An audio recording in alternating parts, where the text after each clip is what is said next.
Hello, my name is Jarrod Fairclough. And I am Joe Hennis. And welcome to Introduce Our Guest Star, a podcast for toughpigs.com. In this show, Joe and I, we're taking it in turns to surprise each other with this week's guests, and this week it's my turn. Joe, you have no idea who's coming. I don't have one clue. I feel like in previous episodes you've accidentally dropped little things that didn't actually help me at all in the end. But this time, all I know is that you're very excited. I am very excited. Well, as usual, you get a chance here to take a couple of guesses, ask a couple of questions, maybe take a guess, and see if you can't figure out who it is. All right. Well, let's start with the old standard: Muppets, Sesame, or Henson. All three. Ah, damn it, Jarrod. Okay. It's not narrowing it down. Okay. Is this person... All right, I had a question prepared to see if maybe I could either narrow it down or not help me at all. Is this person American? Yes. Okay, well, I thought maybe you might say no, and that would help me big slightly. Guy. All right. Did this person work in some capacity on Muppet Treasure Island? Yes.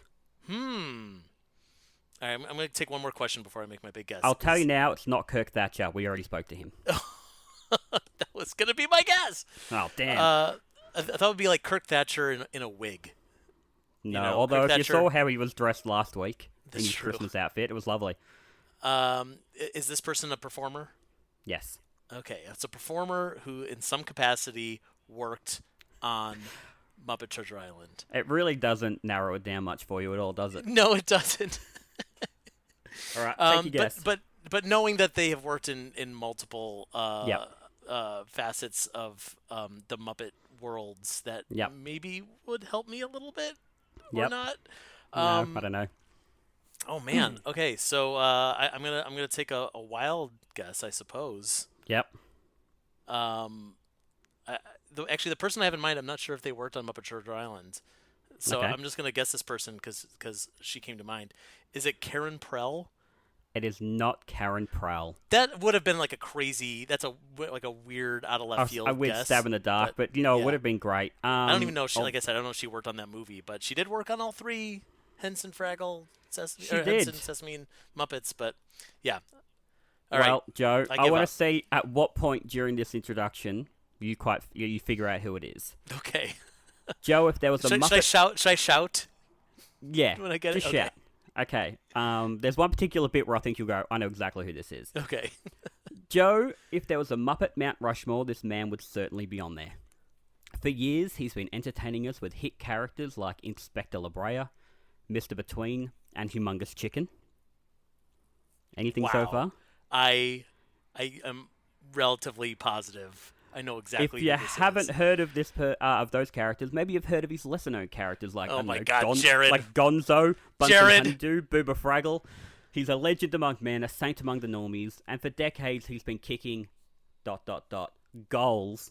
Waka waka. Joe, would you please welcome to introduce our guest star, the one and only Dave Goelz. Oh my God, it's Dave freaking Goelz. There you guys are. Hi. How are you, Dave? Good to see you guys. Hi, Joe. How's it going, Jarrod? It's going good. You? How's your back feeling?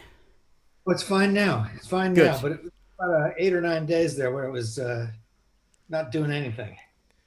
I've heard about the shared back pain that all performers have. Like you guys all have like matching surgery scars or something like that. Well, we never talk about it, actually. We never talk about backs. And when I announced this to my buddies, the other guys, they said, oh, yeah, I know. A lot of them have had, periodic spasms. You just strain a muscle and there you are. Yeah. That's what happens when you choose a career where you keep one arm in the air for, days on end.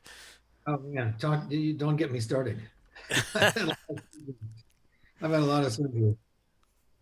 Well, thank you for coming. Thank you for being here. I've been so excited for like 2 weeks that we're going to chat to you. Well, good. I'm looking forward to talking to you guys too. We I have to say that I certainly love both your, I love all the fan sites. I love your site especially, and but I keep a low profile, so I never really communicate. Well, you said I'm working in the shadows watching. Well, when you said you had listened to my interview with Matt, I was like, wouldn't have ever thought that Dave Goelz would listen to an interview I did. Not with Matt. Oh God, no. No, but that guy. No, I when you asked me about it, I just wanted to see what the format was and everything. So I listened to some of Matt's interview. I didn't hear it. I've been really swamped lately. I'm busy with a lot of stuff. That's right, because you guys you're working on Fraggles now, right? Working on Fraggle, working on some things for Disney, for the Muppets. I can't really talk about those yet because they're too early, but it all together takes a lot of time. Sure, yeah, especially because I assume that you're doing all this from home, which just adds on to the amount of time. So I assume that means so as we're recording this is obviously probably a month or two before we're gonna release the episode, but as we're recording this, we've read that the new Fraggle Rock series is starting to film in Calgary, but it seems like you're at home right now, so you're not going back and forth. You're just doing it from home. It starts today in Calgary. Actually, this is the first day of shooting. They're doing Doc and Sprockets first to finish all those up for the season. We've used the pandemic to write all 13 episodes of the season, and so I've been acting as a co-executive producer on that, and working, on all aspects of it, really, from the scripts to the puppets to the design to the sets, sort of involved with all of it. But I'm not in Calgary because of COVID. It just it's not where I can't take the risk, really. I just don't want to take the risk to go there right now. So I'll be looping characters here. I'll be ADRing my characters at home here. Sure. I mean, that's for the best, obviously. Although I presume that you do miss, putting Boober and on Traveling Matt on your arm and kind of getting back into the minds of those characters. Oh, it's so much fun. I am so happy to be revisiting Fraggle Rock. I'll tell you, it's certainly one of our, I think everybody who worked on it feels it's one of our career highlights. Yeah. I mean, it's a highlight for us as the fans. I mean, I adore Fraggle Rock, every minute of it. Well, we kept on being teased with the movie for so long, and then it never seemed like that was going to happen. So I think a lot of people just went, oh, I guess the Fraggles aren't coming back. I guess they're done. So then when this Apple thing rocked up last year out of nowhere, and then this new series, I think we all sort of went, oh, we can have new Fraggles. Okay, excellent. And the fact that you're coming back for it is really exciting. Yeah. Karen Prell is back too, and she's involved with it. And then we have some new people. But it's, I think the best part of it is that it's a great group that really honors the original. Because Jim started this program as a way of trying to help create world peace by encouraging empathy and understanding and communication. And that was at the root of Fraggle Rock always. To kids, it seemed like an adventure show, but it's really always about understanding each other, fairness. I don't know. I guess it conveys Jim's philosophy, which he didn't really articulate, but he demonstrated it all the time. And that was that I felt that he believed there's enough for everybody. Yeah. And the world ought to be that way. So then what's it been like for you? Because, I mean, for X amount of years, you had nothing, you weren't Boober, you weren't Uncle Traveling Matt. Have you found it easy to get back into those characters? Oh, yeah. Yeah, sure. It's really easy. Yeah. I mean, they're part of us, We create our characters from within, and they have an interior life, and they're really part of our lives that we sort of isolate and amplify and develop and try to make lovable, but that's how all the characters start. Well, I imagine especially Boober right now, with his hypochondria and, talking about infectious diseases, maybe it's a little bit easier to get that guy back into your brain for the performance. Oh, I'm Boobering all day, every day. We all are. I'm hiding under the house. Are there characters that you're known for that you find really difficult to get into their mindset because they're not necessarily as much a part of you? Oh, I think there are characters that are more of an intellectual construct. who would that be? I can't even think right now. For me, Gonzo is the easiest one to do because, mostly because he's unedited. He can say anything really, and so all I have to do is let whatever crazy thing comes into my mind go out of his mouth, and I'm okay. So I find him the easiest to play with. But somebody like Bunsen Honeydew, he's a construct. He represents myopia. He represents the close look at things, the being too close to get perspective and see the forest. So then what does Chip represent? You're paying attention. Chip. Well, we didn't really get him going. We only used him on one partial season of the series. So what does Chip represent? I think he probably just represented Bill Prady. Well, he was originally built to look like Bill. Right. I wasn't part of that. It was back in the 80s.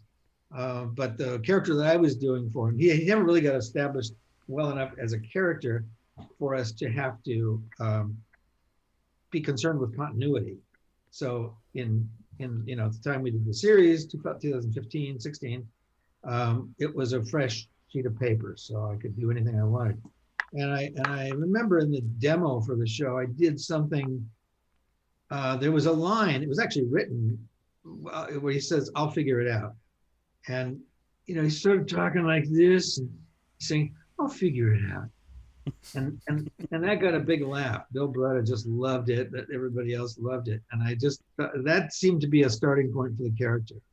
And then he got used for a while in this first season, and then they stopped using him.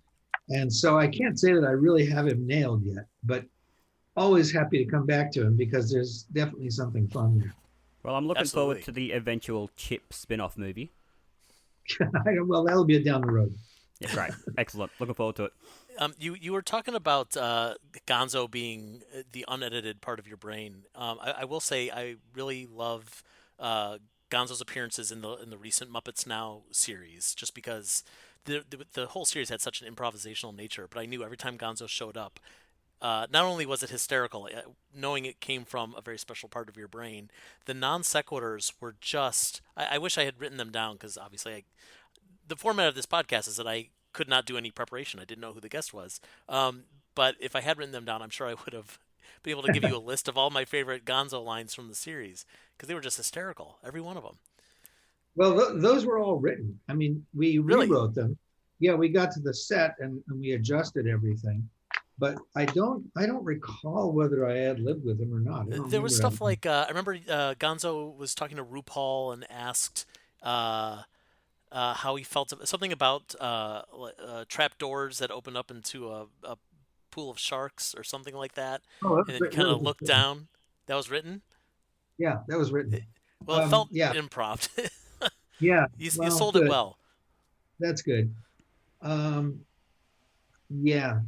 Yeah, that was an interesting process. We sort of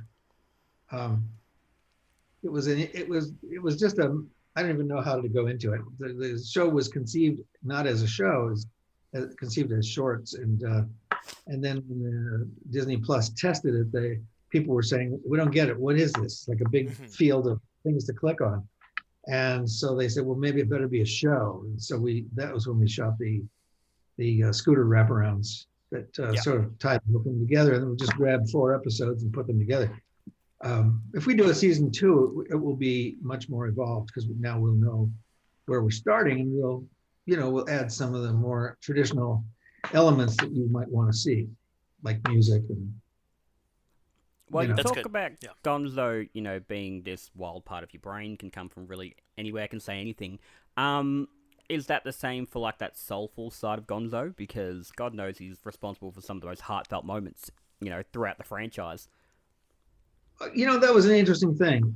When we first started working, I was insecure. Like the first season of the Muppet Show, I really didn't belong in show business.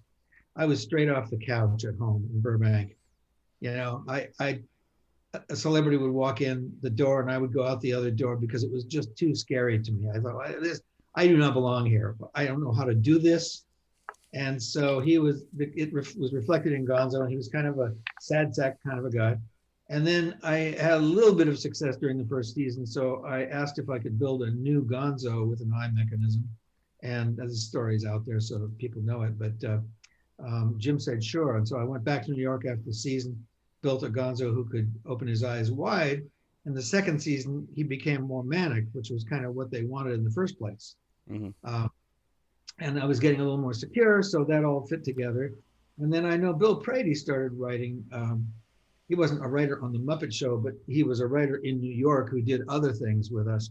And he started writing Gonzo saying things like cool and being really enthusiastic about everything. And so that became part of the character. So this phase 2 of Gonzo was very over the top and ebullient. And then the phase 3 came when we did Muppet Christmas Carol.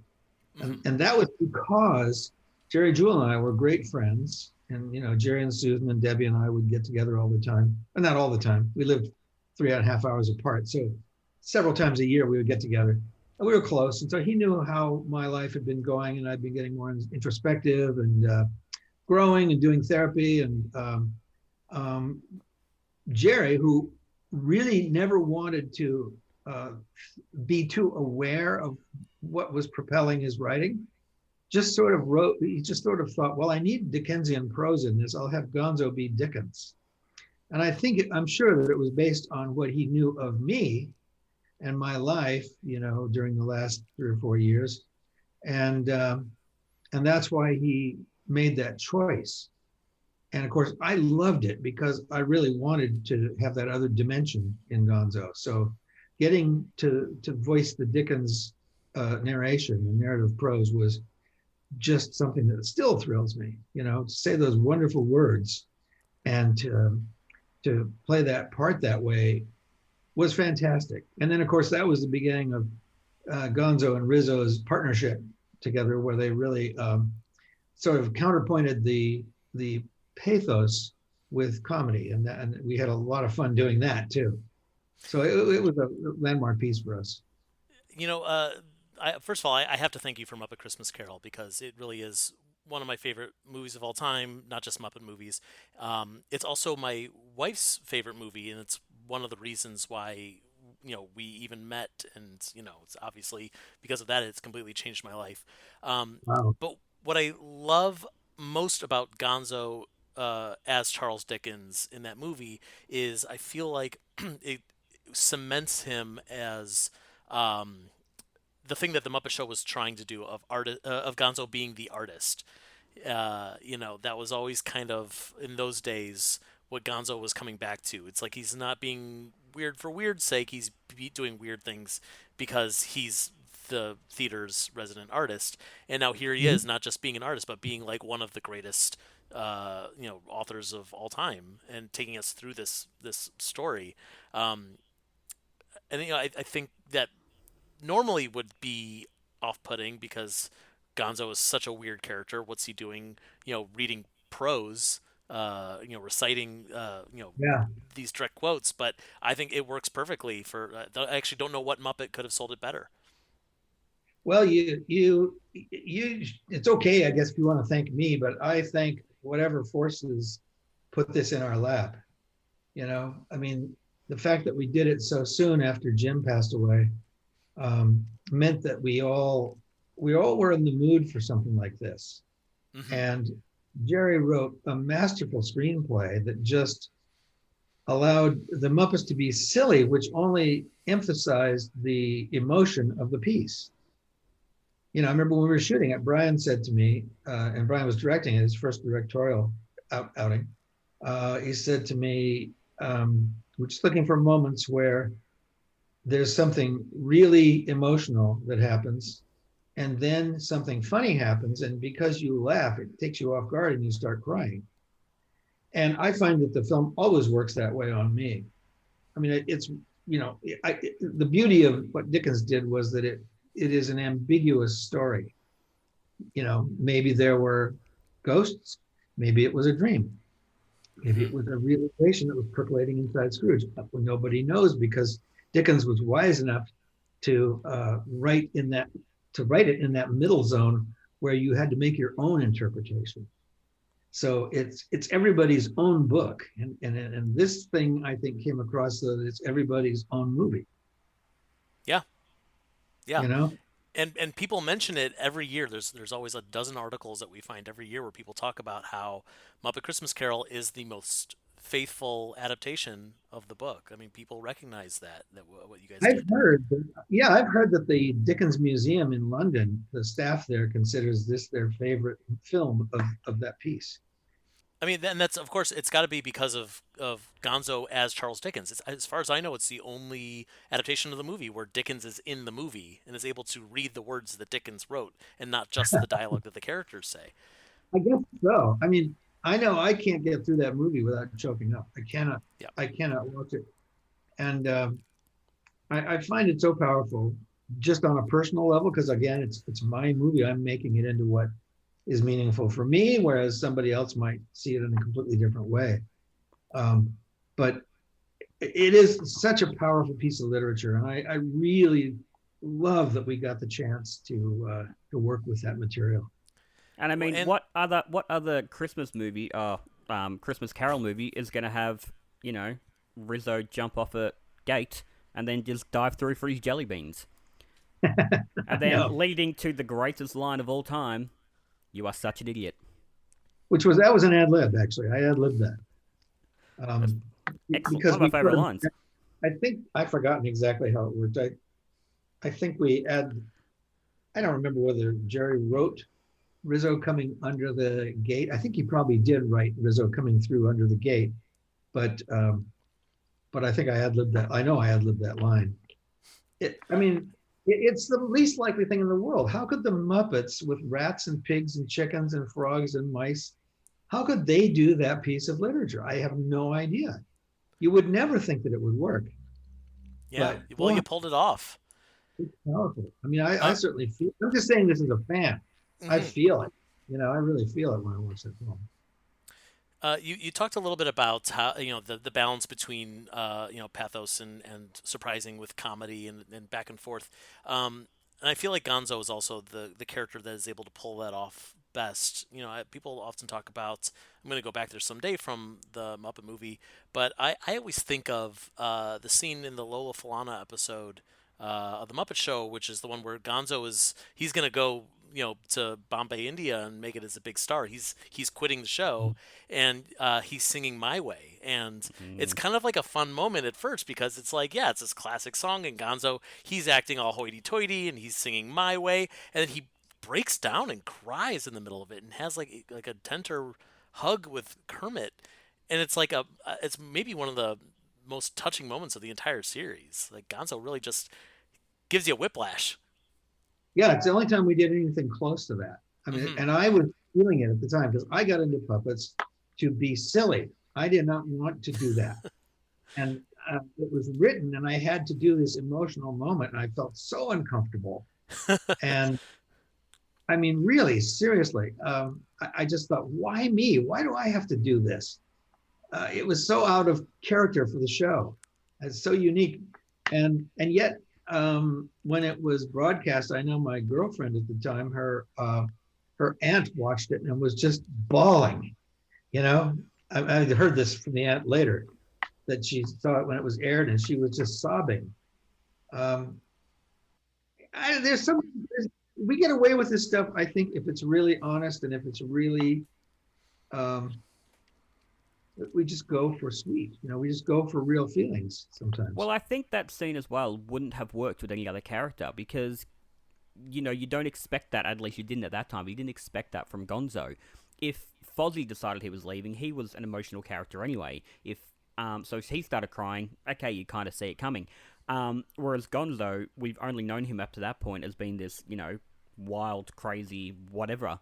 And so it really hits you. It's almost that sad clown little bit. And so I think that's why it's so emotional. It's the same as the Wishing song in I think the Madeline Kahn episode. That song hits me every time I hear it. Yeah. I have to acknowledge that this is a repertory company, always was, and that a character comes from multiple sources.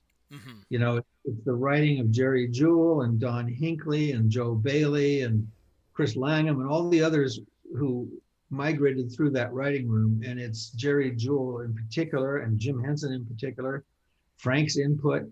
It was all a big melting pot. And a character gets on the screen because of four basic categories of people: the performers, not just the performer, but the others too might have input; the workshop, who builds the character, and they oftentimes add character elements that enrich a character and give the performer something to work with. And then, of course, it's the writers. And finally, it was Jim, because he had input on everything. So those four sources were what gave rise to all those characters. When you talk about the workshop, what sorts of things are you thinking of? I'll give you a great example. Yeah. When Link Hogthrob was being built, I think Mari Kasel was building him. She sat in front of me. I was in the workshop then too. And she was building Link, and he was intended to be a male chauvinist pig. And I remember they started thinking, well, let's put chest hair on him. Let's have a little bit of chest hair, but it's fake. It's a rug. It's a toupee, right? Right. Toupee. And then they gave him a gold chain, and so they were right in there creating the character along with Jim. Yeah. And he would come to the workshop every morning, and he'd see what they had done, and it would make him laugh, or he'd really love it, and so they would go further with all their things.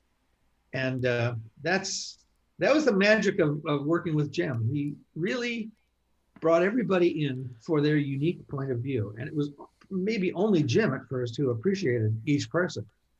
The rest of us were thinking, what are these Martians doing here? But Jim saw something, and he figured they could contribute. And as we worked together, we realized, oh my God, everybody does. We're all so different, and yet everybody brings something unique that adds to the whole effect. And that was what Jim loved. He loved layers. If you watch, in particular, the Muppet Show, and you see it in Fraggle as well, there are always things going on in the background. There are little sub-stories that are not really part of the story. When we did the Muppet Show, Steve Whitmire would be up on the balcony with Rizzo, and he didn't have any characters yet, but he took this rat and then he customized it. He made it work a little better as a puppet. And then in his own mind, he made it into a character. And so if you watch the balcony in some of the shows from, when did he join? 77, 78. From then on, until he got characters, you'd just see these little plays going on the balcony. And every time we came to the backstage, Rizzo would be doing the next thing that Steve had created for him. And that was how and why Steve got to be so great. It was that kind of self-motivation. Yeah, absolutely. But it is, it really was this wonderful, wonderful repertory company that included all these different disciplines. Even our business affairs guy, the guy who ran the business, Al Gottesman, he was a funny guy too. And he was very much a part of the whole enterprise. Our publishing, licensing people, Isabel Miller and Jane Valentine, all these people, the whole thing was just this beautiful clockwork that Jim had created. It was like a custom suit built for Jim to create with. It was like a Savile Row suit. It was perfectly composed to do this work. I love that. It takes a village, truly. It did, yeah. So I can't take full credit for my characters at all, because they come from everywhere. They come from everywhere in the group. Well, we're only interviewing you today, so you're going to get all the credit for now, but they'll get it spiritually. When did you stop working in the workshop with the characters? Because I feel like we've always known that you kind of started there, and we've heard the stories about the customizing Gonzo's eyes and popping in once in a while. But was there a point in which you kind of thought, I'm done with this, I'm going to focus just on performing? Well, it wasn't just me; it was me and Jim. before I joined, when I first met Jim, the day I met him, he said, "So what are you interested in doing with us?" And I said, "Well, I think I'm really interested in performing. I love the puppeteering that you guys do, and I love the whole effect." And of course, I realized this when I first started watching Sesame Street and started noticing Ernie and Bert, that the way they moved, thought, dressed, and the way they were designed was completely in character. And I thought, how do they do this? I know different people do these jobs. Somebody makes costumes, somebody makes puppets, somebody writes, somebody performs, but they're all on the same page. And I could see that from 3,000 miles away. I just thought, I'm so curious as to the organization that can produce this. How do they get on the same page? How do they do that? And that was what drew me, I think. So anyway, I met Jim and I said, I'm kind of interested in performing. He said, well, we have 3 star performers already. That was Jim, Frank, and Jerry. And of course there was Carol too, but Carol didn't perform off of Sesame Street. He just stayed with Big Bird and Oscar. So it was Jim, Frank, and Jerry. And he said, we don't need anybody right now, but in the event that we do specials or guest shots, we could work with you and have you be involved. And he was better than his word. The first summer that I went to New York, I went there for 6 months. After work, on 2 occasions, Jim and Frank both came in and they worked with me after work in the workshop. We had big mirrors on the wall. And so we did some character work, and I think they were teaching me and they were assessing me, and I was learning from them and having fun. I really liked them. And I guess that led to getting to perform in the Muppet Valentine show, which was the next special we did after I came along. And so I got to do 3 characters in that. And then when we did the Muppet show, I worked in the workshop and also performed. So for that whole season, I was running back and forth. I'd be building something and then they'd say, okay, it's Gonzo's act. And I'd go in and do Gonzo. And I felt that I wasn't able to do either job really well because I was splitting myself, and I wasn't the best builder, designer, and I wasn't the best performer that I could be. So after that season, we did Emmett Otter in Toronto. And I remember at that time asked Jim if I could just perform on the second season. And I also asked him if he minded if I took time off, like 3 months off before the next season of the Muppet Show, to go home and build a house out in the Santa Cruz Mountains, in the Doug Fir Mountains, in the southern end of Silicon Valley. And so he agreed to both. So I took off. I left the workshop and went and did my house, and he allowed me to come back the next year solely as a performer. And I think from his point of view, he figured he probably thought that it would work out if I did that. And so that was when I left the workshop. It was 77. I just concentrated on performing after that. Well, you joined the company in 76, whenever it is. Obviously, Sesame Street's in full swing at this point as well. Jim, Frank, Jerry, Richard, they're all, doing double, yeah, I guess. Is there a reason you never really, I know you've done a couple of things on Sesame, but is there a reason that you never sort of became one of the Sesame core performers? Yes, it was full. It was okay. all cast, and Sesame was going strong, and they didn't need anybody else.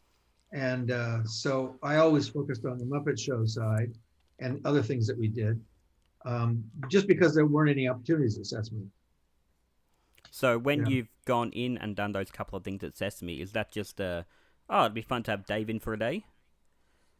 I don't know what started that. I think they had Louise Gold come and work for a week. Mm-hmm. Louise Gold came over from England and worked on Sesame Street and added a lot. And then for some reason, they invited me to do it. So, I didn't have a place in New York. I just stayed in a hotel and I did, I forgot what it was. It was at least 2 days. I think it was just 4 sketches. And that was the only time I ever worked there, and I knew the people. I knew John Stone, and I liked him. And we had fun that day. We had a lot of fun, but they really didn't need more people, So, and I was busy with my other thing. I lived in California, so I would go home in between jobs. And truthfully, for 13 years there, I was working probably 10 months a year for Muppets. And the rest of that time was only little 1 or 2 week hiatuses. So it wasn't like I was at home for 2 months. I was just around for a week or two. And it was during those times that I would, before I even got there, I would have all the lunches and dinners scheduled so I could catch up with my old friends in the Bay Area. I found it real strange to live that kind of a peripatetic life. You know, it was, I think I'm a simpler guy than that. The international lifestyle is very complex to pull off. You know, you have multiple apartments. You don't know where your brogues are. You can't find your green cords because they're in Toronto or they might be in London. And it kind of, it sounds really glamorous, but it's also a lot of work, you know, to maintain all those residences, you know. So I really loved it when I went home, and that was my unwinding time to just hang out with old friends. I mean, it was weird. The lifestyle was really something, and people never think about that. You know, all my career, people have said, "Oh, I love the Muppets. They're so cute. That must be fun." And I'm thinking, yeah, you don't have to file tax returns in Toronto and London. Well, yeah, I mean, it's still a job, you know. If it was only, you know, silly fun that you just kind of messed around with, you wouldn't have gone as far as you did. You know, you got to put the work in to get the great stuff that we saw on TV. I mean, I always had this feeling that there are 3 levels of jobs in the world. There's working a regular job for a big company, and then there's working for Jim, and then there's working at being a parent and having little kids. And working in a corporation like HP, where I worked, I'd say that as a baseline, that was a very reasonable job. It was an 8-hour day. You could spend more time if you wanted, but it was very flexible hours, you know, very easy. And then Muppets was 10 times as hard because, you know, you don't take a ski day. You've got to go shoot something. And if you're sick, you've got to go shoot anyway because you don't want to miss it and you don't want to create difficulty for others. And then when you have a kid, all of a sudden you're up another 10 times. So now it's 100 times harder than working at HP to have a little baby or two around the house. You know, because you're on duty all the time except when they're sleeping. Well, now your kids, you're talking about this, I think, with Adam Savage a couple of months ago. You were saying your daughter, I think, is a director, or she wants to be a director? She graduated a year and 7 months ago from Ithaca College in the film department. And Ben graduated in 2016 from NYU. So they're both starting out. He is a cinematographer. And oddly enough, I think she's a terrific director. You know, everybody says in school they want to direct, and then they wind up doing something else. But I think this is really her forte. The reason I say that is that she directed a film that you can't see yet because it's still not quite finished. But for her senior thesis film, she created a wonderful mockumentary that is hysterically funny, and she got wonderful people to act in it. And some of them are famous, some are not even actors, but they're so good. And it's a hysterical film. It's just great. She's putting the finishing touches on it, and then she'll enter it in film festivals. Well, that's great. And possibly even pitch it as a series. And then she's also thinking of her next project. COVID has put a pause on all this. So Ben was the cinematographer on a short called Master Maggie, featuring Lorraine Bracco, Kenan Thompson, and Brian Dennehy. And he lit that show, and it went to film festivals. It was accepted to the Tribeca Film Festival. It won an award. I think it won Audience Choice at the Martha's Vineyard. Was that right? Martha's Vineyard? That doesn't sound. Nantucket Film Festival. Mm-hmm. The Nantucket Festival. And then it went to LA, and then it recently won at Cannes. It won the best short from an emerging filmmaker.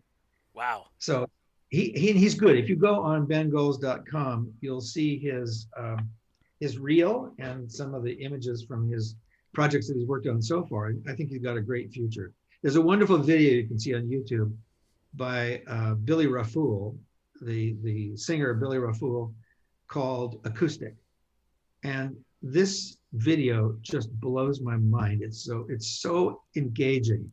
And Ben, some of it is shot through a guitar, as though you're inside a guitar that Billy Rappulo is playing, and you see his girlfriend and his friends.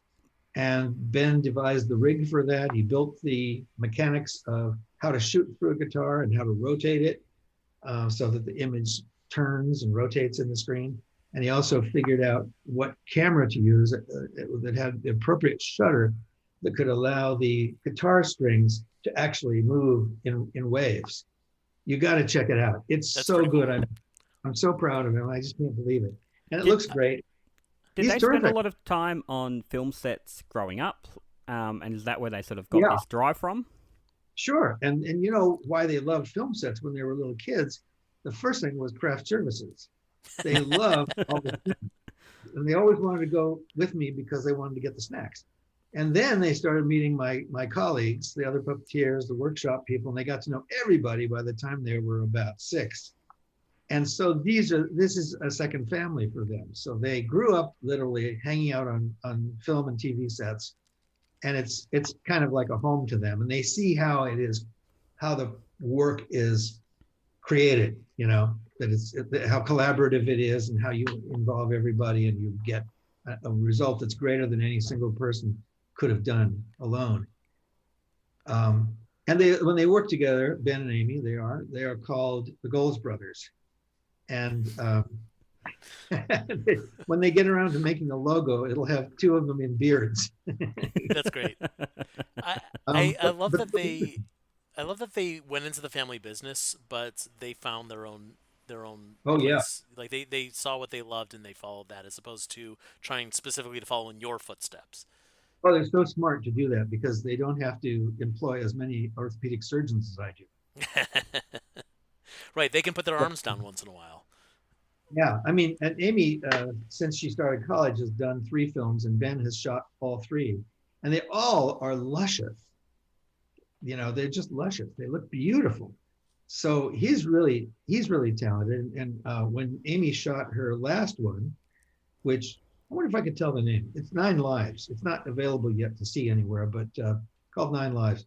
And that film is shot by Ben and designed by Amy and co-written by Amy. And, you know, it's really a work. She's been responsible for a lot of it and found the right people to collaborate with who can kind of extend the vision. So right now it's just being finished up with coloring, and there's a visual effect, and there's some sound work, sound design that goes into it. But I'm just so proud of these 2. I'm just jazzed by what they do together. And so I hope that they'll be working together in the future. That's great. Well, we'll definitely be keeping an eye out for their work because you're making them sound great. I want to see these movies. Yeah. Oh yeah. Well,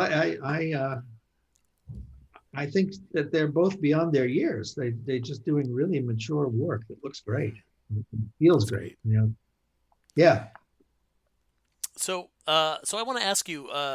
So we're recording this in late January. By the time this episode launches, the Muppet Show will have been on Disney Plus for probably a couple months or so. So I think everyone who's listening to this has probably already rewatched all 120 episodes or whatever is going to be on there. How often do you revisit that old stuff yourself? I never look at it. I mean, never. I will say this, that I try to see Christmas Carol and Emmett Otter's Jug Band Christmas. We used to show that to our kids every year, and then they got too old and they didn't want to do it. So we've gotten out of the habit.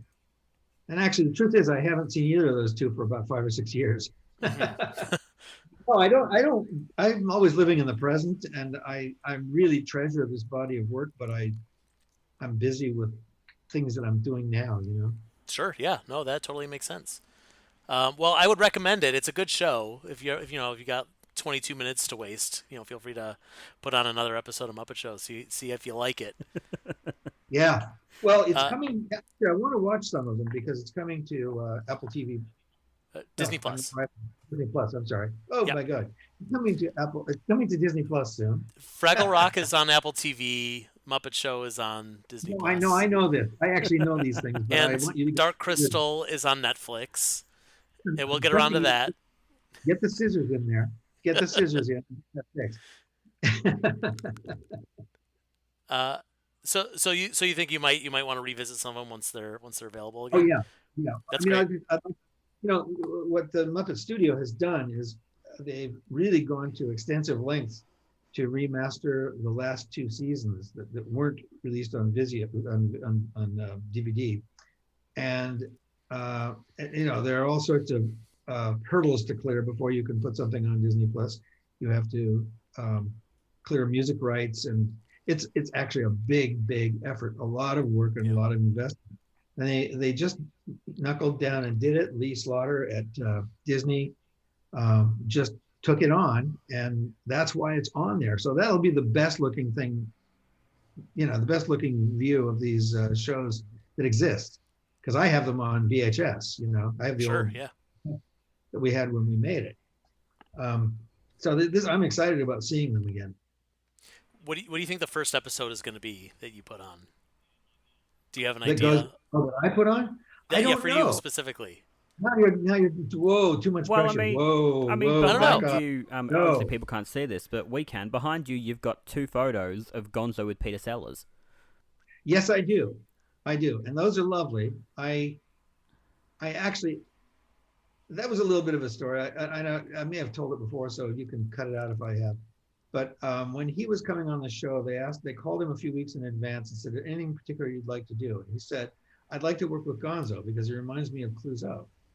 And of course, mind you, this is first season or early second season, so I'm scared to go to work every day, And when I heard that, Peter is one of my all-time idols. I was raised on the Pink Panther films, and I still love them. So I was just absolutely beside myself when he got there, and it was amazing to work with him. So I asked him to autograph a picture as himself and also as Clouseau. And so the Clouseau one he did in French. And it was to Gonzo. It was from Clouseau to Gonzo. And he's saying, les yeux grands, and talking about Gonzo's big eyes. And it was very clever. So, and then that week we also had dinner with Peter. There was a wonderful restaurant in the West End that we used to go to all the time. Actually, I guess this may have been where we discovered that restaurant. It was in the building where Jerry and Susan lived, or around the corner from where Jerry and Susan lived, and it was in the building where Peter lived at the time, right on the Thames, and it was called Pomegranate. A wonderful restaurant with all sorts of international foods. It's a spectacular place. And they had a private room, so we ended up, a group of us had dinner with Peter there, like 10 or 12 people around a big round table in this little room. And Peter just held forth the whole evening. He just told stories, and he did characters. And, I was just watching because I was just, my socks were going up and down like window shades. But I remember Jerry and Richard were ad-libbing with him and playing with him. Because he loved characters. He lived through characters. Wow. But yeah. I just, like, stuff like that just makes me wish I could just be on a fly on every wall, just to see those talents just play. Me too. It was more than I was ready for. It was just, I wasn't really ready to participate with them and feel like I was part of that group with all those incredible talents that we had.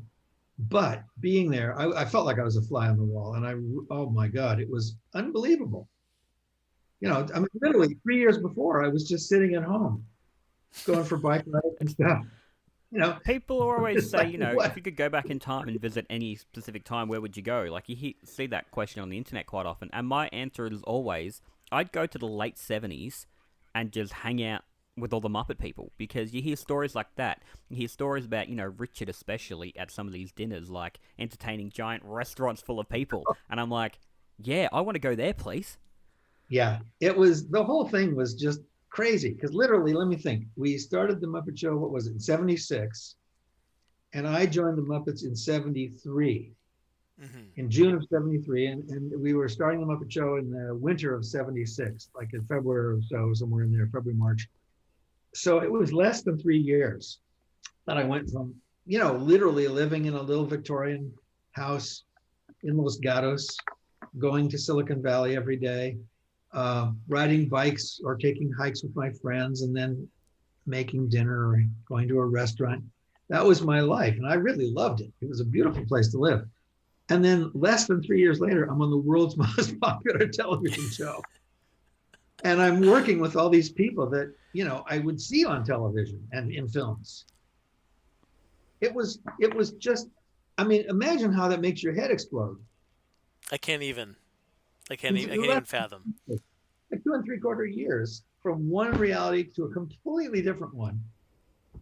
And I remember being overwhelmed by it. We had Saturdays off and about half the Fridays off. And I remember there were some days I was so tired that I didn't get out of bed all day. This is in England when we were doing the first season.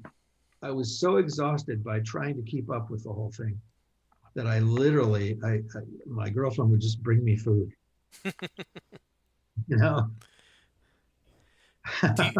Do you still feel a little bit like that when you're working on Muppet projects, like just trying to keep up with everybody? Not exactly. I think I'm of everybody ever, I'm the one who most feels, I can look at it from the outside and think, this is such a strange way to make a living. Everybody else accepts it, they inhabit it, and I get to the studio and I think, look what we're doing. This is just crazy. And I think it's partly because when I'm not working, I have a normal life. I mow the lawn. I go to the hardware store, I build things. And then I go to the studio and all of a sudden I'm part of this other world, the show business world.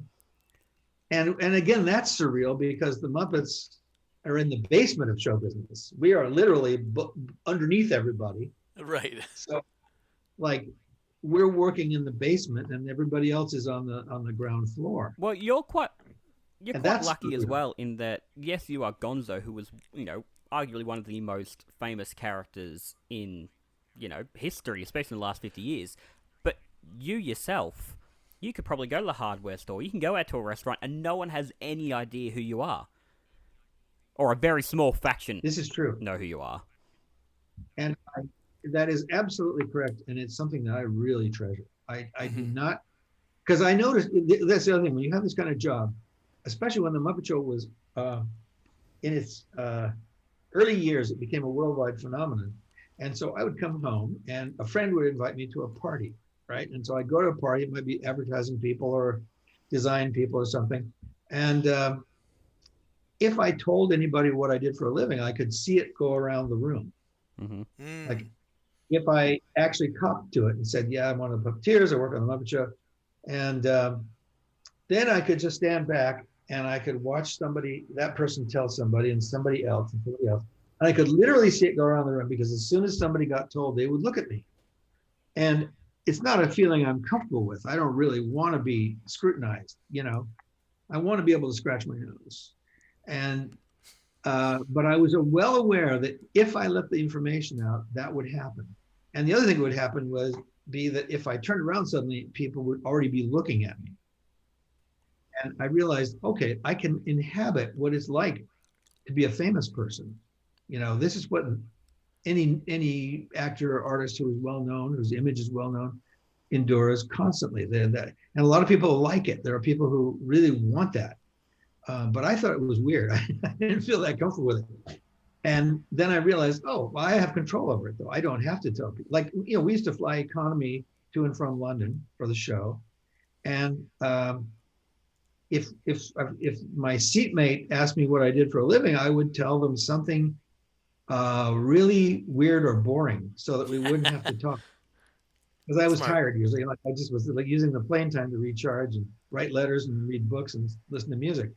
But I'd say, I'm actually a toilet designer, and that was checking. I think that's fascinating. Yeah, they did not know, and then they were fine. They had enough. They knew enough about me. They didn't want to that talk would give anymore. me anxiety that I'd have to then make up all this information about toilet designing. Yeah, well, no. Luckily, they didn't want to know. Yeah, that's why very few follow-ups about toilet design. I remember talking to Eric Jacobson once about this, and he always told me, because I think he's similar, that he doesn't like being in the limelight himself. But when someone asks him, "What do you do?" and he says, "Well, I work in television," and they go, then like sometimes that's the end of the conversation, and sometimes they say, Yeah. "Oh, well, what do you do in television?" "Oh, well, I work in production," and like you just kind of go step by step. "Oh, well, I work in it's children's television production." "Well, I'm on set for some things." "Well, I work with puppets." So then eventually like if they keep asking, "Okay, I'm Grover," and like if you're that curious that you're gonna keep asking, maybe you've Yeah. earned the right to get that far. But hopefully they'll stop asking, but before you get to the point where you go, "Oh, you're a celebrity." Yeah, except we're not. We're not really celebrated as us. I mean, except by real fans who know. Um, and it's just the strangest thing. My daughter Amy grew up watching like when she was at a certain age, I think pre-high school, she started watching the show business shows, Entertainment Tonight, that kind of thing. And she was fascinated with celebrity.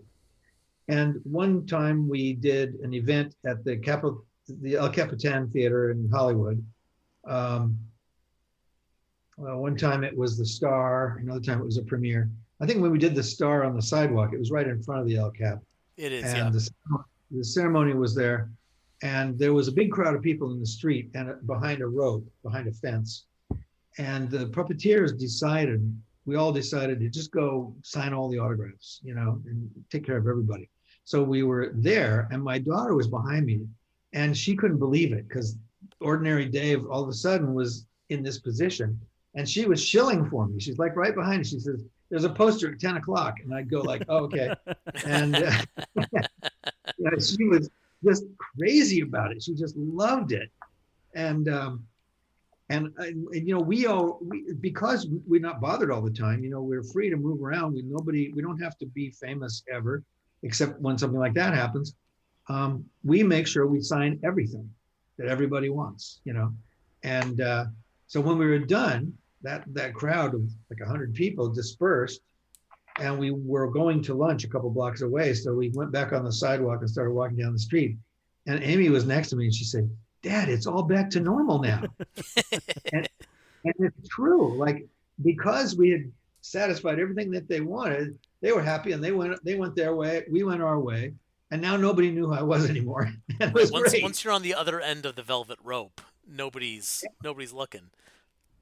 Yeah, I mean, and that's we did the Carnegie Hall show in 2012, April 2012, and I had a friend of mine from college visiting, so he was in the audience for the show, and then afterward he came backstage, and after a while there was a lot of celebrating, and then after a while we decided to leave and go to a restaurant that was across, what is it, 7th Avenue or 8th Avenue there? Anyway, just west of Carnegie Hall, there's an avenue, and we were going to go out the stage door, which is on 57th Street, and then walk west and go across the street. So we sort of planned it, like we all gathered inside because we knew there's a big crowd out there. We went out, and my friend from college is with us, and he's visited the set lots of times, but he had never seen this kind of thing. We get into the crowd, we start signing and talking, and because first of all, I'm very grateful. I consider these people my employers.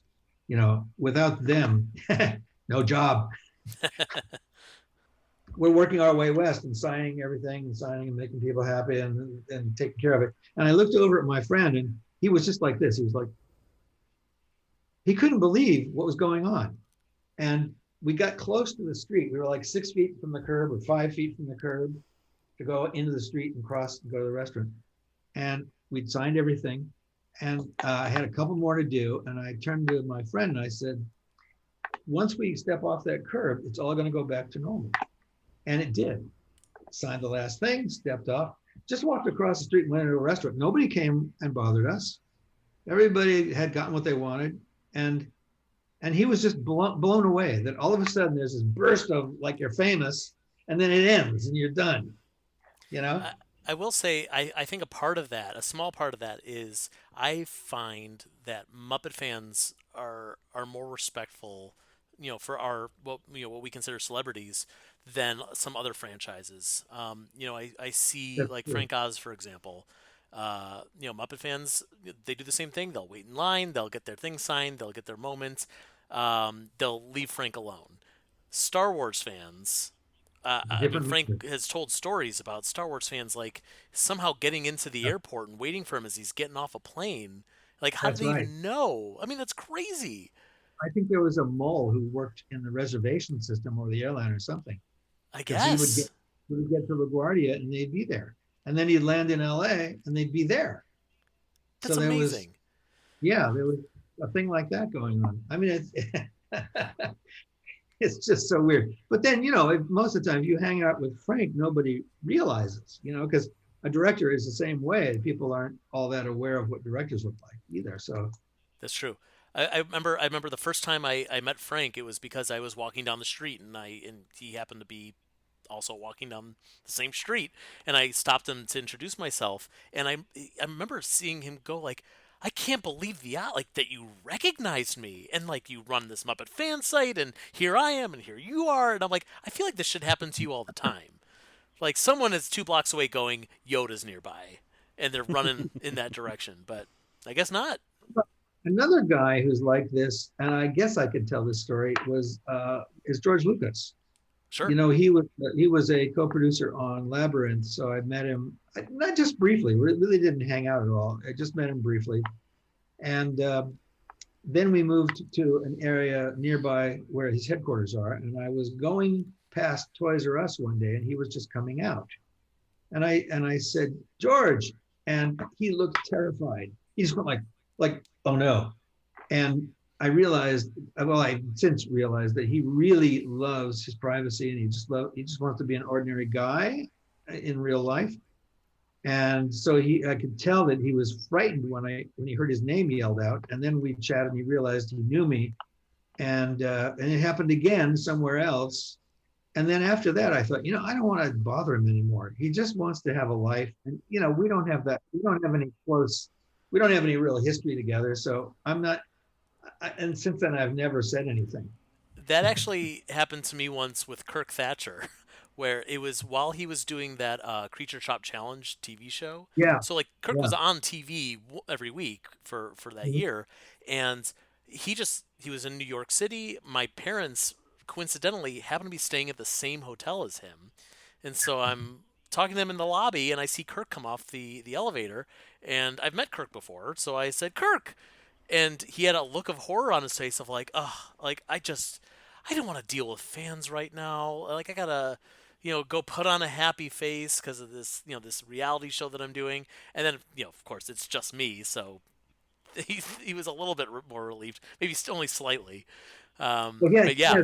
Everybody seems to know Kirk. Everybody in the sort of special effects business, because he used to work at ILM. I remember once going to a screening near ILM, where a couple of people from there talked about a couple of films that they really loved. They weren't Lucas films; they were other ones.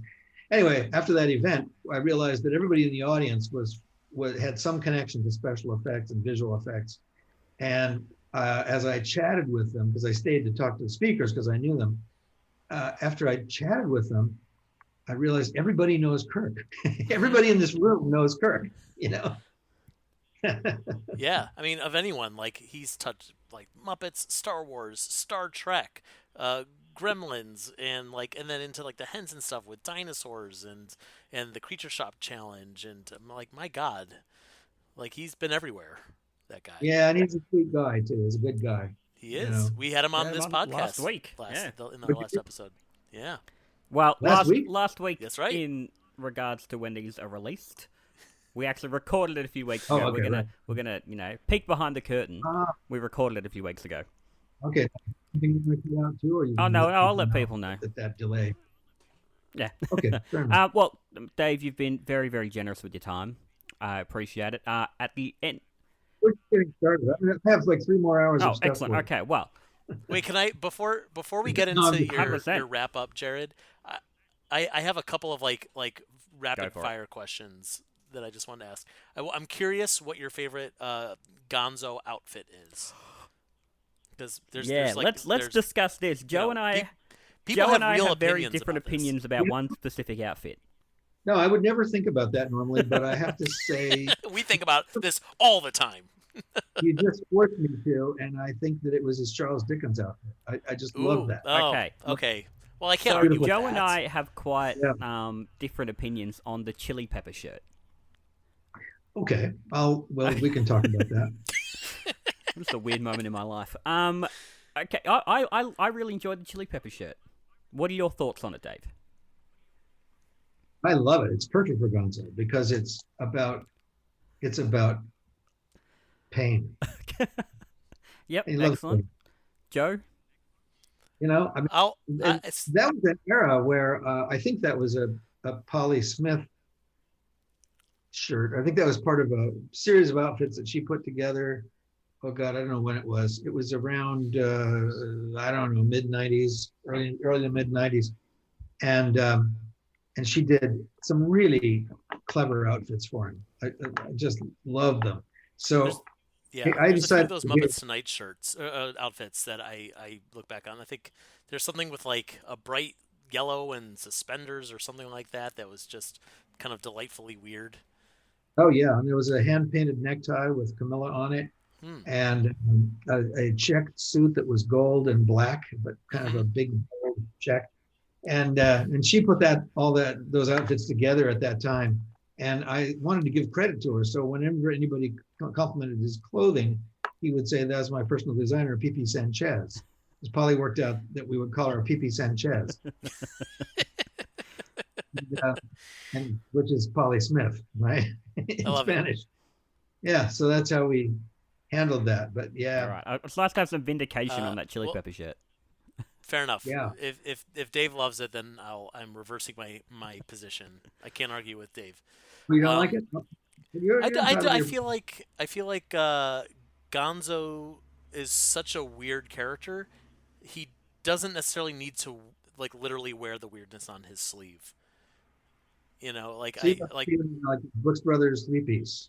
Well, I mean, I think like I always picture him when I think of Gonzo. I picture him in the purple velvet tuxedo from the Muppet Show, and it's like it's a perfectly nice thing to wear. But then once Gonzo opens his mouth and he shows how weird he is, you like we don't need to see it. We know who this guy is. And then the tuxedo becomes a joke.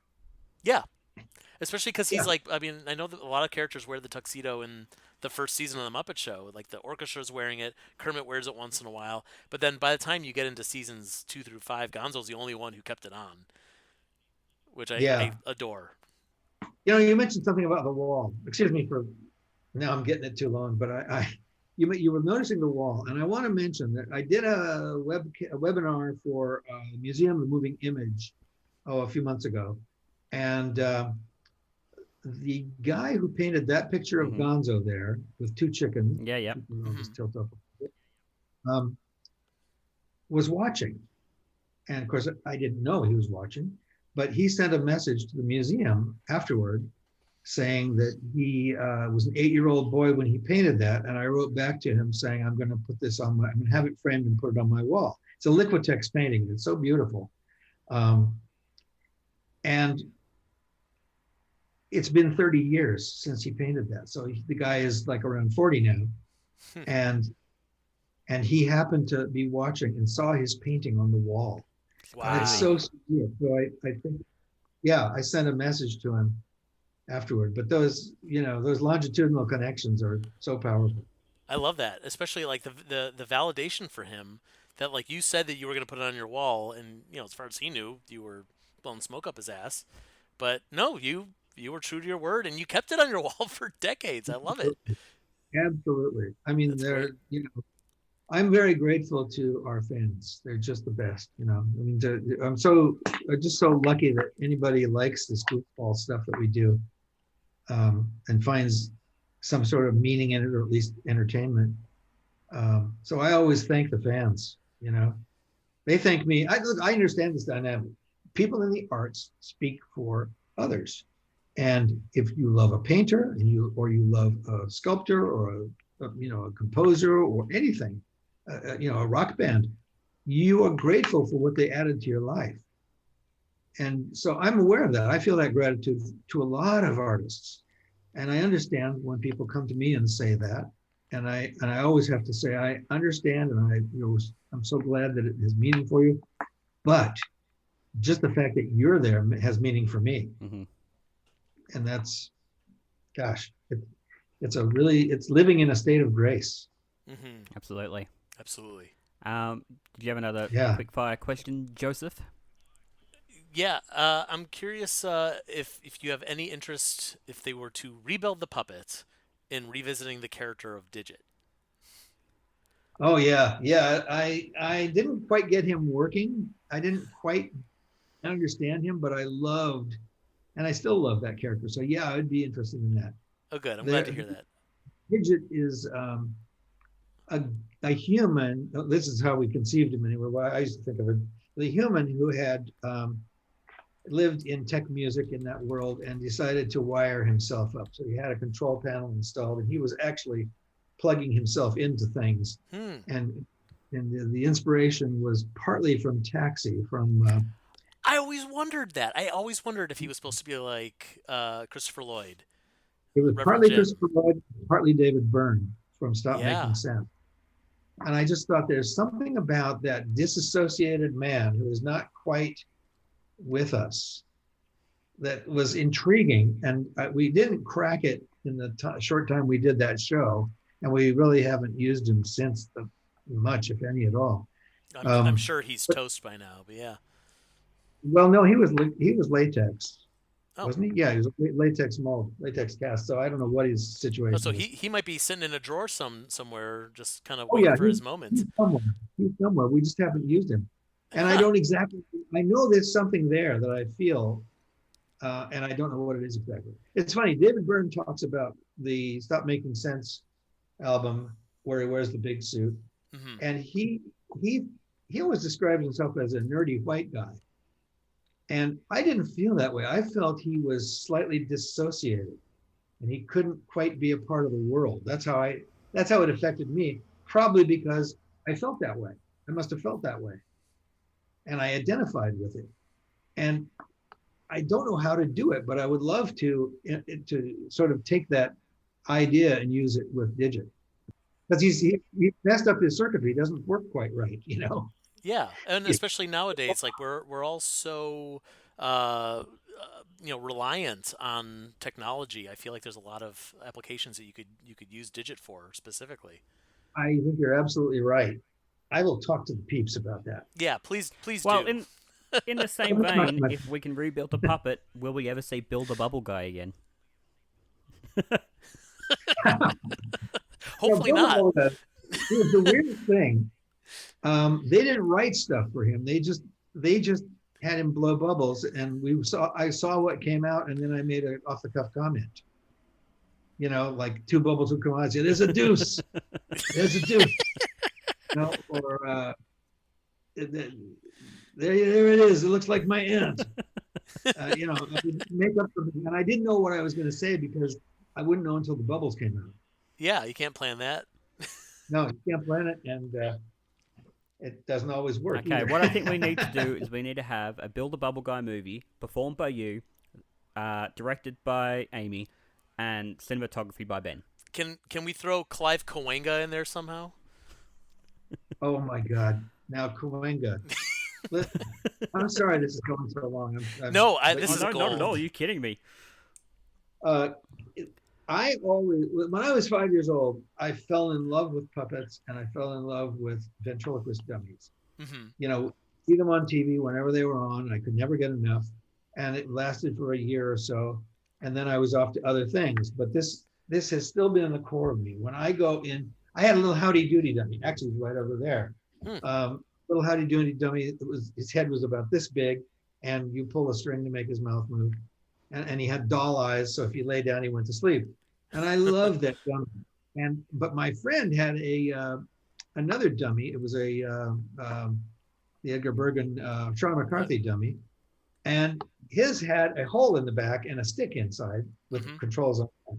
And I really wanted that, you know. And so every time I went into a toy store, I looked around to see if I could see one of those, you know, and hoping that somehow I could get one. And I never ever found one in a toy store. And now I'm years old. And when I go into a toy store, I still look. Wow. Yeah. Now, I know people who make dummies. I could just have one made, but I don't really want a dummy. I don't need a dummy. I don't want one really. You but play with puppets enough. Yeah. I can't stop looking for them. So when we did the Muppets Tonight, I suggested a character who the Muppets find in the basement in a box. They find him in a travel case, and when they open the case, he sits up, and it's 1956. This was 1996 when we did this. So it was 40 years before, and he thinks it's 1956, and they're going on Sullivan. Right? The Ed Sullivan Show, and which was the big variety show of its era.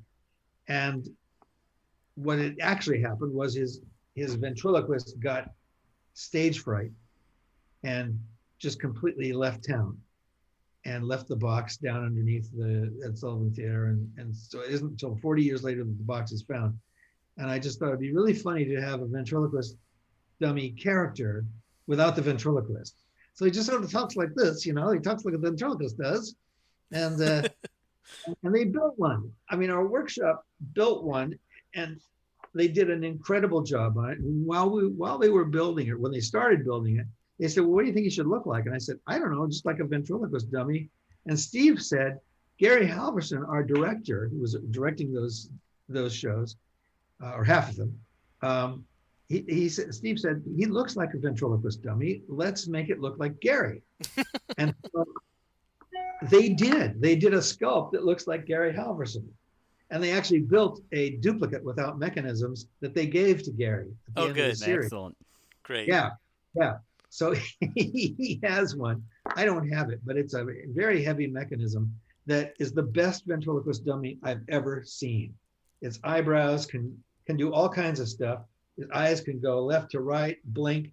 He can lower his lower and upper lip and show his teeth like and this whole area in here goes up behind the cheeks to make that happen. So his lip goes up and disappears behind his cheeks. He's just a beautiful, beautiful vent dummy, and we used him in that series.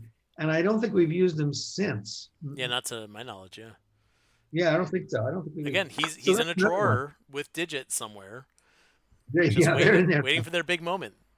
It's so that's another one that I would love to do more of, because he's just so the conceit of it is so funny. And his name, we named him Gary because he looked like Gary the director, and I thought of the name. What is his name? Cahuenga. And I realized I called him Clive Cahuenga a second ago, which is a different Muppet Show character. Who was the singing civil servant. But no, this is Gary Cahuenga. Because if you live in the valley, you have to go over Cahuenga Pass to get to Hollywood. And I thought that's his name. Like, he's wanting to get into show business, and he lives in the valley, and he just wants to break in. So his name is Gary Cahuenga. Excellent. And then our one of our writers said, okay, then his ventriloquist will be Chick Fernando. And then the writer, I don't know if he did it or if we just talked about it, but he was going to appear as the ventriloquist when they met up later. So Chick Fernando would meet Gary Cahuenga, and we had great plans for that, and I think he would be a wonderful character to do because he's so meta. Yeah. Well, and let's the bring him Muppets, back. the Muppets are so rooted in nostalgia. I think it's fun to have characters who can literally just point out what was happening in the early days of when Jim Henson was getting started in commercials and things like that. It's part of their overall history. As opposed to, Miss Piggy, who's nowadays only commenting on things that are happening here and now. She's got to be current.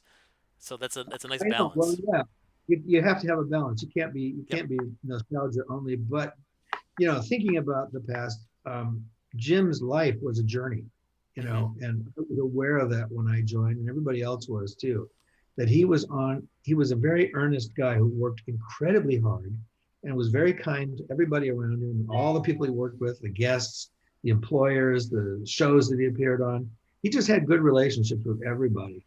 and yet he was this gentle guy with an ambition, you know. And I had this silly moment with him on the set of Sesame Street when I first joined. It must have been it must have been the summer of '73, and there was a room. It wasn't Ernie and Bert's room, but it was a room like that. It was built up on stilts so that you could stand up and walk in. It had a door that worked and window and furniture and everything, and it all the way up there. And it was maybe altogether 10 feet square or something like that. And I leaned over, we were both watching while they lit. And I said, Jim, did you ever think it would get this big? It's such a stupid question because he just said, oh yeah.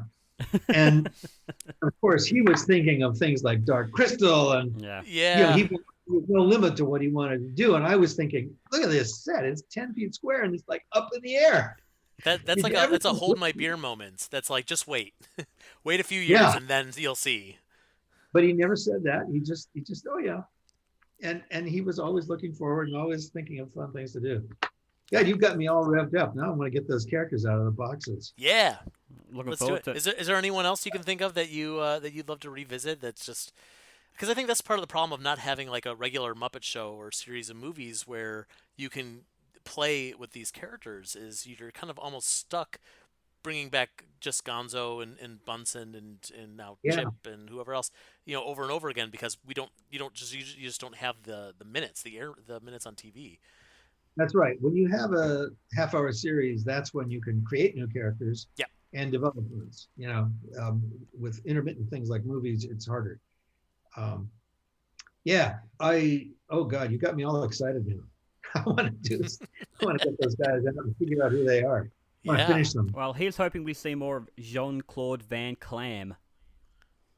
Now him, I can't say that I remember him. Okay, well it was you. I had to just quickly look it up.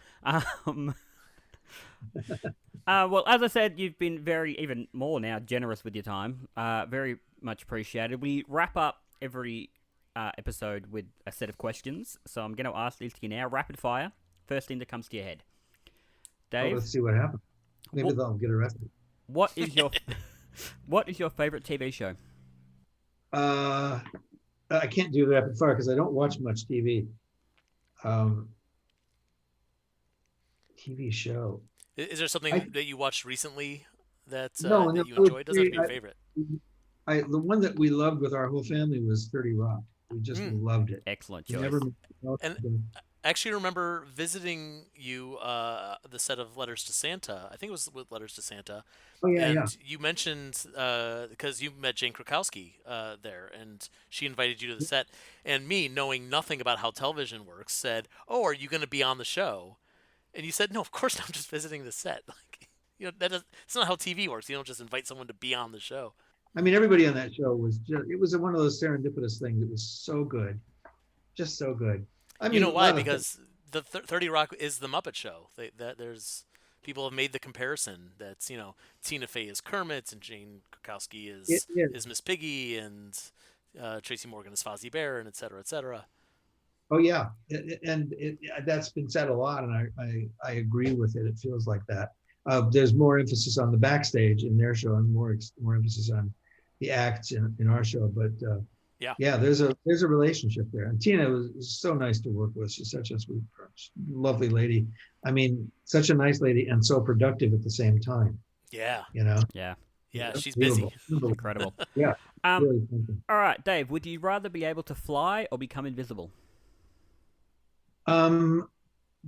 Boy, that's a toss-up. I'm sorry, I'm probably not doing this right, but no, that's all right. Can I just have like halftime of each? Sure. Yeah. Sure. I mean, I'm mostly invisible now, so I guess fly if I had to answer. Okay. Is soup a food or a drink? What was the word? Is soup a food or a drink? It's a food. Excellent. If a tree falls in a forest and no one's around to hear it, does it make a sound? No, but it makes great firewood. I like it. Asked by our last guest, writer and director Kirk Thatcher, did something influence you as a child to pick the career you now have? Yes, Howdy Doody and Beanie and Cecil, for sure. Excellent. And without knowing who it is, finally, what question would you like our next guest to answer? Oh, I have to give a question. Yeah. Yep. Well, were you ever arrested? Ooh, good I like question. It. Well, love it. That was genuinely the most fun 90 minutes I've ever had. Without a doubt, that was an I had absolute a good blast. time too. I had a good time too. There's what I wanted to do was share the internal aspect of all this, which is what it seems like when you're underneath it all. You know, and it's been an honor. It's just been an honor to be part of the constellation of Jim's people that has done this work. I mean, you know, I was like cousins with Carol Spinney. You know, we didn't work together much, but we were sort of related. Yeah. Because of, you know, the work. And I mean, I feel these enduring friendships with so many people all over the place, all over many continents. Well, I'll say that, you know, obviously, as anything that runs for, you know, close to 50 years, obviously people have come and gone, people have, you know, retired, people have passed, whatever it is. It's so nice that, you know, even in amongst the new stuff, to hear Gonzo and just, it's you, and it's like, it's just nice to know Dave's still there. It really does just add a little bit of something. It really brightens up my day, just to know I'm still here every morning. Absolutely, us too. This is, Dave, seriously, this has been the highlight of my month. This was such a treat to get to hear you talk about all these great things and these great people, these great experiences. And definitely I'm going to be thinking about a lot of the stuff that we talked about as we're rewatching The Muppet Show on Disney Plus. Oh, that's great. Once it happens. Yeah. So well, thank you. I say that I've always really enjoyed your websites. I've never come out of the shadows, but I've always liked everything that you've been involved with, Joe. And sometimes they were where I found out about what we were doing. Which I find so bizarre. Yeah, well, when the Henson kids sold to the Germans in 2000, around then, the phone rang and I answered. It was Charlie Rivkin, who was calling to tell me about the deal. And we finished our chat, and then I went on to Muppet Central and saw about the deal. I was there already. Yeah. So strange. So I usually go to your sites to find out what we're doing. Great. Does that mean that we can just make stuff up and now you guys will have to do it? I think so. Excellent. I think you're drunk. All right. You have more power than you think. Wonderful. All right. So I'm going to post an article on Tough Bigs tomorrow saying Digit is back. The new Digit series. Oh, God, not that much pressure. That's great. Thank you. I really enjoyed talking to you guys. It's wonderful. I always tried to send word through friends that we loved what you did. And I hope it got there, but if it didn't, here it is again. It's very much appreciated. It is, yes. And you do, I mean, I've run into it at events, you know, over the years, Dave, and you've always made a point to say the same, you know, and to thank us for our work. So that always really means a lot to me. So thank you for that. Great. Yeah. No, boy, I'll tell you, we're really lucky.